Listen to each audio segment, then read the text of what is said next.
For decades, calories were the center of nutrition advice. Eat fewer calories to lose weight, balance calories to stay healthy, and count calories to stay in control.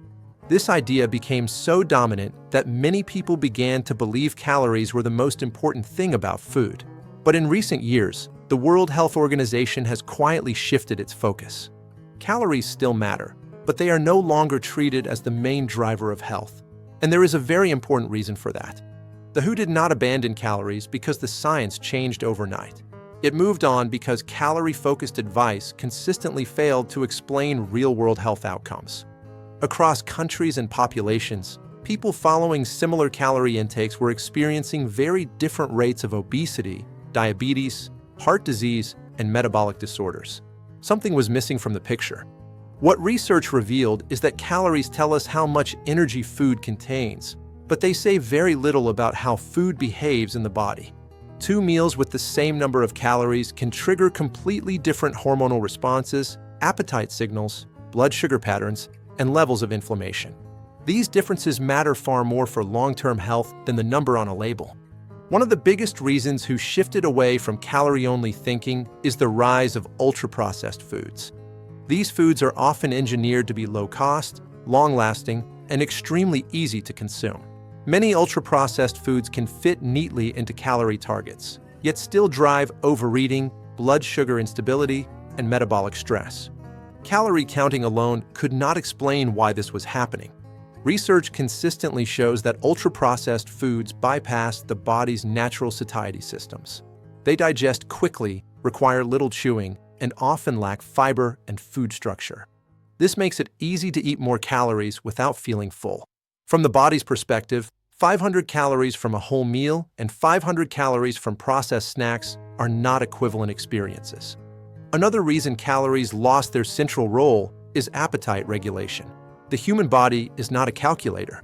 It relies on hormones like insulin, ghrelin, and leptin to regulate hunger and fullness.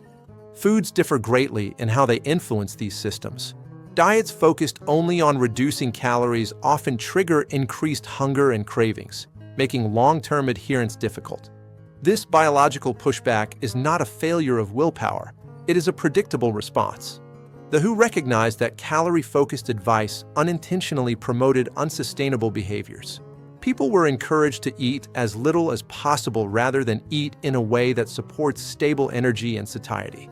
Over time, this led to cycles of restriction and rebound eating, which are associated with worse health outcomes than steady, balanced habits. As evidence accumulated, it became clear that diet quality was a stronger predictor of health than calorie totals alone. Diets rich in minimally processed foods, fiber, and adequate protein consistently showed lower disease risk, even when calorie intake was not tightly controlled. This finding held true across cultures, age groups, and income levels. This is why WHO nutrition guidance now emphasizes overall dietary patterns. Instead of asking how many calories people eat, the more important question became what they eat most of the time. Are meals built around real foods or heavily processed products? Do they support fullness and nutritional adequacy, or do they encourage constant hunger? Another factor behind the shift is population-level responsibility.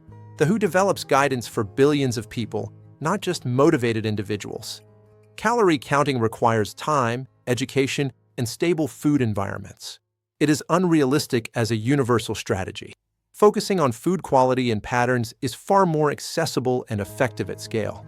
The shift away from calories also reflects a better understanding of chronic disease. Conditions like heart disease, diabetes, and certain cancers develop over years through repeated exposure to poor dietary patterns. They are not caused by occasional overeating, but by daily habits. Calories alone cannot capture these long-term effects. Importantly, this change does not mean calories are irrelevant. Calories still matter for energy balance, but they are now seen as a secondary outcome, not the primary target.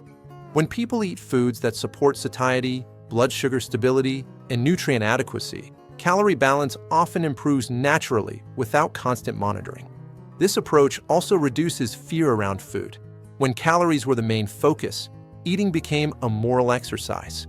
Foods were labeled as good or bad based on numbers. The WHO's updated framing removes much of that judgment by focusing on frequency and proportion rather than perfection. The message is not to stop caring about intake. The message is to stop treating calories as the only thing that matters. Health improves when eating habits align with human biology, not when people try to override it with numbers. In practical terms, this shift means prioritizing minimally processed foods, reducing reliance on ultra-processed products, and building meals that are satisfying and balanced. It means paying attention to patterns rather than micromanaging every bite. This is why WHO no longer focuses only on calories.